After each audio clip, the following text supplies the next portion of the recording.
All right, ladies and gentlemen, this will be the first episode of, we'll call this Things I've Learned. We'll just say while recording or whatever. This would be number one, the first thing that popped in my mind. So, now that we record different these days, you got your kick, you got your bass, you got your snare,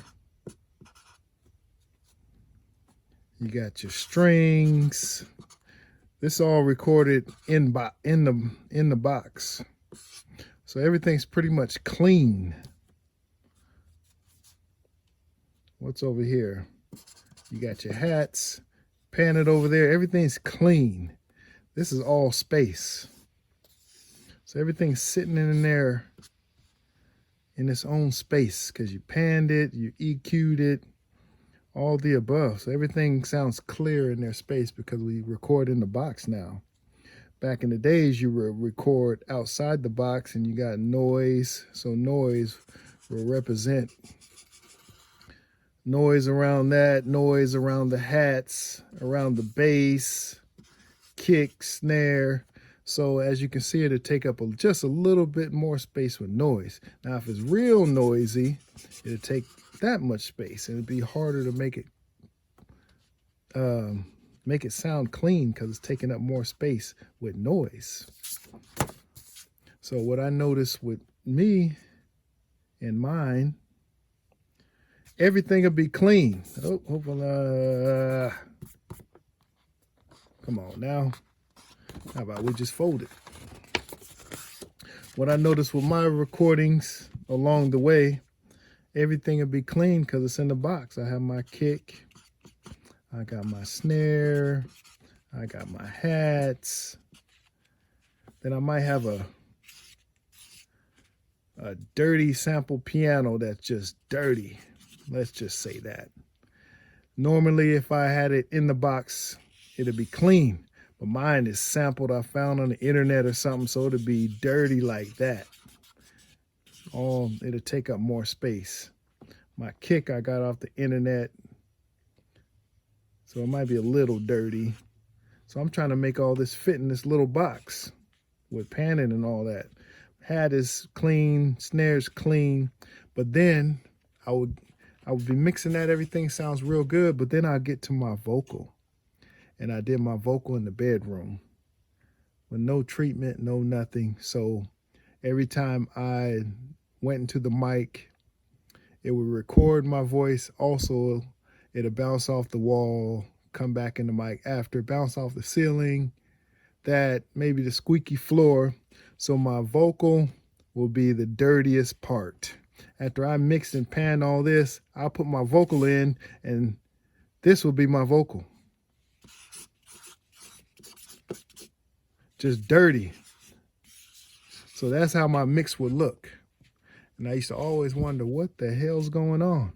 But then I take my vocal out and I push mute on the vocal and it would be clean again. I'd be like, why the hell? Every time I put my vocal in, it's dirty. I found out it was the reflections. My vocal was the dirtiest part. So I learned you have to get the vocal as clean as possible in these days, because these are not live recordings no more. These are samples and they're all pretty much come out the box clean. So you can pan it over there. It's going to take that space. Pan that over there. It's going to take hi-hat frequency space.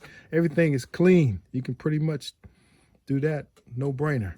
But your vocal will be dirty.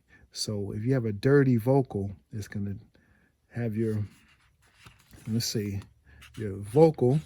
That's a clean vocal. That's as clean as possible. It'll sit there Everything have its own space. But if you got the room, a little bit of room in there, a little reverb room, it's going to take up that much space. If you don't know what the hell you're doing, like I didn't at first, you might accidentally have this much room and dirtiness in there. So now it's going to mask the kick. And no matter what, if you try to EQ it out, it's going to make the vocal sound stupid. Or if you EQ the kick, it's going to make the kick sound stupid. Or one time, no matter what I did, I thought I was recording a clean vocal, as clean as I thought. But when I mixed it with certain sounds, the dirt that was in it was the frequency of the piano. It had the dirt was the frequency of the piano, so it hit the piano. Plus, it also had elements of my voice that I wanted and had to keep. So if I cut it out and made the piano clear, my vocals sound garbage. If I left it in there, my vocals sound okay, but the piano sound garbage. So, in other words, these are almost a no-brainer unless you're looking for a dirty sound, but the vocal, that's pretty much these days in the box will be the dirtiest part of your recording. So if you get it as clean as possible, record the cleanest vocal possible, you can put it anywhere. You can squeeze it in there, vocal, squeeze it over here, vocal, with your panning, and it will not mess with anything. You can squeeze it in there, but if it has dirty signals, look how much room. This is the dirt it takes up. If you got a real ugly vocal, it's going to be this dirty, and you got a big mess. So that was one of my things. So I spent a lot of time trying to get that clean vocal, the cleanest I can with my budget.